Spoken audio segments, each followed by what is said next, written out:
Child's Play is a 1988 slasher film directed by Tom Holland, who also directed Fright Night. Before his death, a serial killer casts a spell to put his consciousness in a children's doll. A single mother purchases the doll and gives it to her son for his birthday. Havoc ensues. The film spawned the Chucky series of films.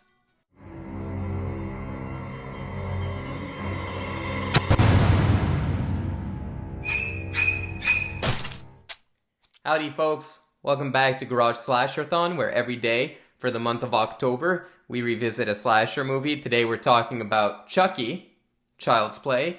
A lot of people just call it Chucky at this point. They don't forget that the original three were called Child's Play because the subsequent sequels are like Bride of Chucky, Seed of Chucky, a Child of Chucky, cousin of the uncle of Chucky. They made so many fucking Chucky movies.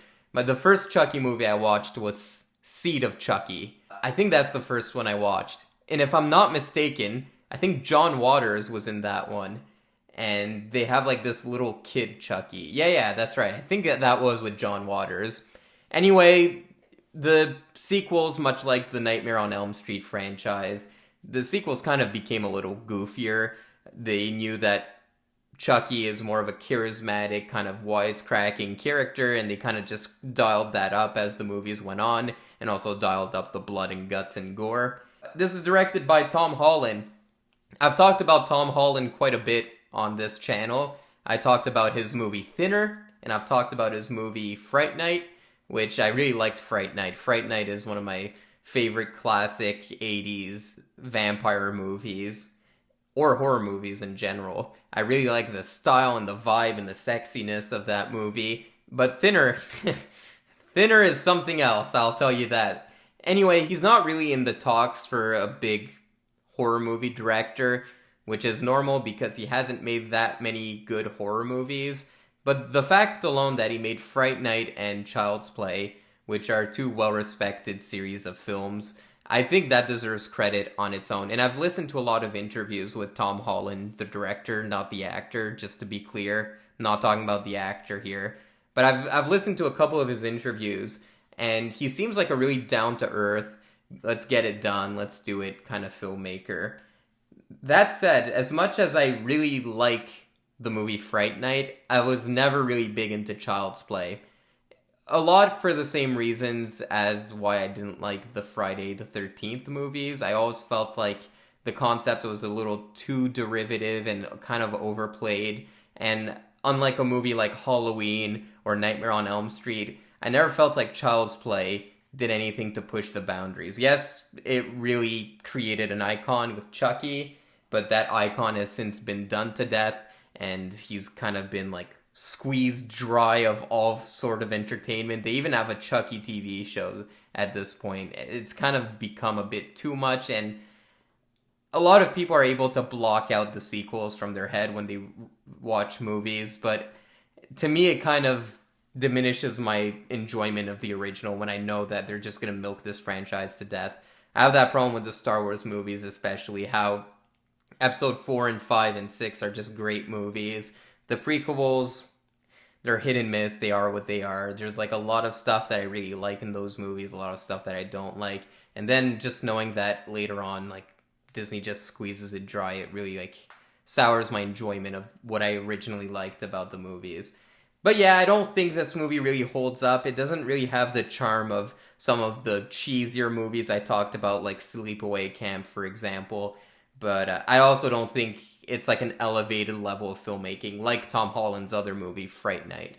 It does have an interesting enough premise of what happens if your toys come to life. And this is pre-Toy Story, and they went more with the horror angle, whereas Toy Story went with the more adventure angle. But what if your toys came to life? It's actually a thought that you have a lot of as a kid. I don't know about you guys, but I had like a mountain of stuffed animals in my bedroom.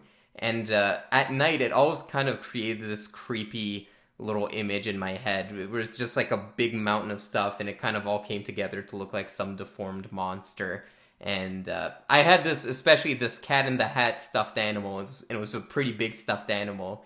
and I was kind of scared of it when I was a kid. And later on, I tried to have sex with it when I was going through puberty. But that's a different story, guys. Come on. But yeah, that aside, what if your toys came to life and tried to kill you? I think it's a thought that goes through some kids' mind. Anyway, that was a thought that went through my mind as a kid. Chucky as a character, he's very iconic. He's got this really cool look to him. He's just uncanny enough to be scary, but just like the right amount of cute I can see why a kid would want this doll. It's like a good balance. He's cute, and he's kind of creepy. He's got like that weird face. I can see why a kid would want to buy it, but at the same time, I'm just like, ugh.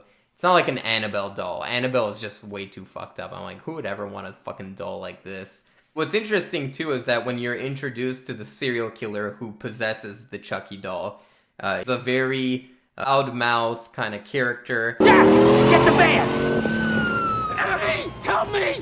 Eddie, don't leave me! God, no! And you don't really get Chucky as a loudmouth until like halfway through the movie. All of a sudden you get that big reveal where he starts talking in his normal voice for the first time, and the first words he utters is, "You stupid fucking bitch!"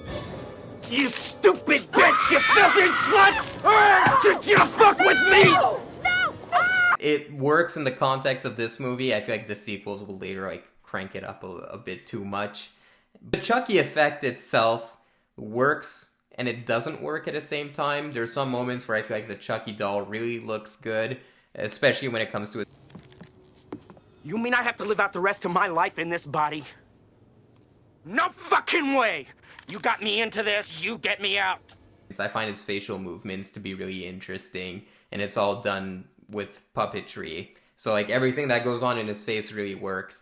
I feel like where the movie loses me is when they have him move around. They use a lot of POV shots, which in this is very merited because it's hard to get this doll to move around.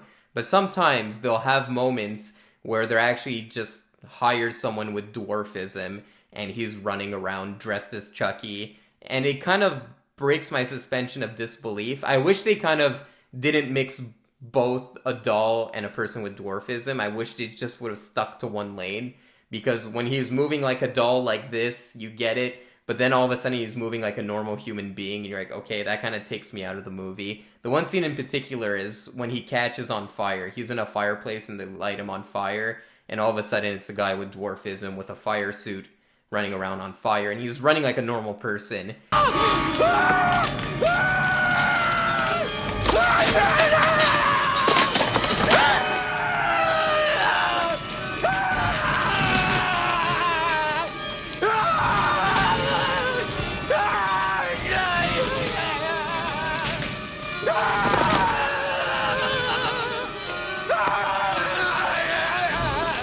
And you're like, okay, it doesn't really work with, like, the scenes where Chucky is just moving around like a fucking doll. Yeah, ultimately, I think this is kind of boring to watch. It's just not that interesting. The filmmaking itself is not that interesting. I wish it just had a bit more. I just feel like there's something lacking in this movie. It's like a lack of an identity. There's some neat characters. Other characters I find are a little boring or one note. It does one of those cliches that I get tired of in 80s movies where the kid is right, but none of the adults listen to the kid. It does that in the movie. But meanwhile, you have a character like the mom's sister, or the mom's best friend, rather. And I think she's a really fun character. She's like this typical New York smart aleck character. Yeah, the plot just loses me. I don't feel like it's very scary. I don't feel like it's really creepy. There's not that many good kills. It's a very tame movie.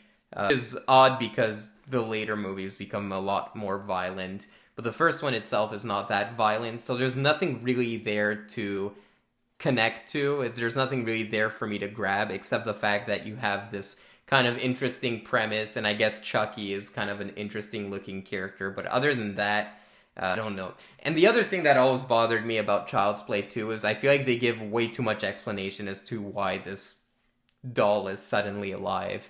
I feel like if they just kept it to a minimum, the doll is alive, it's alright, but then all of a sudden, a serial killer who just so happens to know voodoo finds a way to put his consciousness in a doll And it's like, okay, I don't need all that explanation. And I think the remake that came out a few years ago tried to temper that and just be like, it's like AI, which is also a bit too much explanation for me. I just wish there's like, oh, there's a killer doll. And yeah, it was probably some manufacturing error or whatever. You don't have to give that much explanation to it. That's how I feel anyway. It kind of removes the mystique of the film when you give so much explanation as to what's going on. Through the movie, I was really bored, so I was trying to make myself laugh. And there's a scene where a cop driver is doing a chase because Chucky's in the back seat and he's like zooming around the city. And it's a really corny scene, and it's really outdated because they obviously couldn't zoom a vehicle in the middle of New York.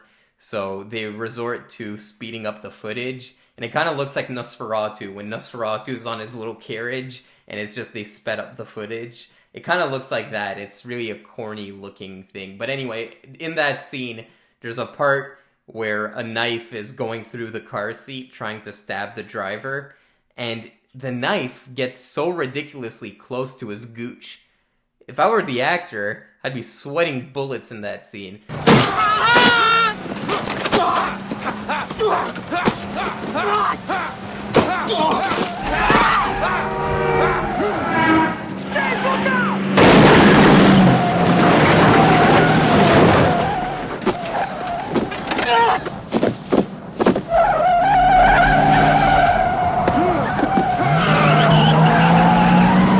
I know it's a prosthetic knife, but a prosthetic knife down there, not the funnest thing. Yeah, I can only imagine. It made me squirm for the actor a bit. The thing I didn't know about this movie is that when it came out, it was really controversial, which is surprising because, again, when you compare it to a movie like Friday the 13th or A Nightmare on Elm Street, it's not nearly as violent as either one of those movies. But it was controversial because they thought it would create child violence. Like, they thought kids would become more violent because they watched the movie Child's Play, which is a completely ludicrous train of thought. First of all, it's not really marketed towards children, so children shouldn't be watching Child's Play. But even if they did, I don't think people will watch a scary doll run around with a knife and be like, let me emulate what the scary doll is doing. Really goes to show that the world hasn't really changed in the past fucking 40 years since this movie came out. Any way you can protest a movie or voice your opinion on a movie or try to get a movie censored, the world hasn't changed. It just went from real life to online. Anyway, those are my thoughts on Child's Play. I'm not the biggest fan of this movie. I know it's gonna piss off some people, but I can't help but feel this way. Guys, have you seen Child's Play? Let me know, and I'll see you guys tomorrow for more Garage Slasher-thon. Child's Play.